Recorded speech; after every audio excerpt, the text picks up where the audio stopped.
آج کے ہمارے واقعے کا عنوان جرمنی کا ایک قادیانی امام جب اللہ کی طرف پلٹا۔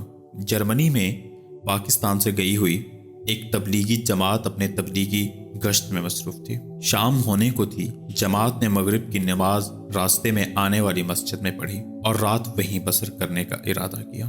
عشاء کی نماز ادا کرنے کے بعد مسجد کے امام سے جماعت کی گفتگو ہوئی اور امام مسجد سے وقت کا مطالبہ کیا۔ امام مسجد نے جماعت کے ساتھ 3 دن چلنے کا وعدہ کیا۔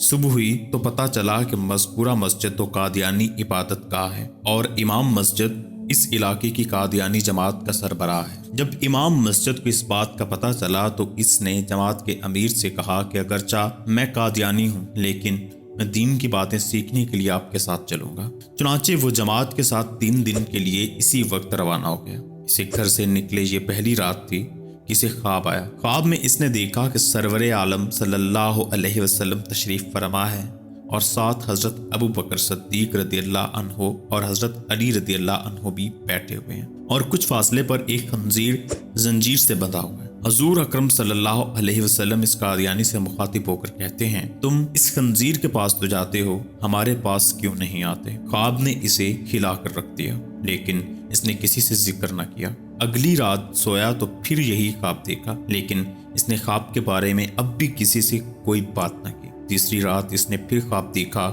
کہ حضور اکرم صلی اللہ علیہ وسلم اسے غصے اور ناراضگی سے کہہ رہے ہیں، تم اس خنزیر کے پاس تو جاتے ہو لیکن ہمارے پاس کیوں نہیں آتے؟ رات بھر وہ چین سے نہ سو سکا۔ صبح ہوئی تو وہ سر جھکائے جماعت کے امیر کی خدمت میں حاضر ہوا۔ ماتھے پر ندامت کا پسینہ تھا اور آنکھوں سے آنسوؤں کی جھڑی لگی ہوئی تھی۔ وہ امیر صاحب سے کہنے لگا، امیر صاحب مجھے کلمہ پڑھائیں اور مسلمان کیجیے۔ امیر صاحب خوشی سے اچھل پڑے اور پوچھا کہ اسے اس بات کی توفیق کیسے ہوئی۔ جواباً اس نے اپنا خواب سنایا۔ سب پہ کیف و مستی کی کیفیت طاری ہو گئی اور مبارک مبارک کی صدائیں بلند ہونے لگی۔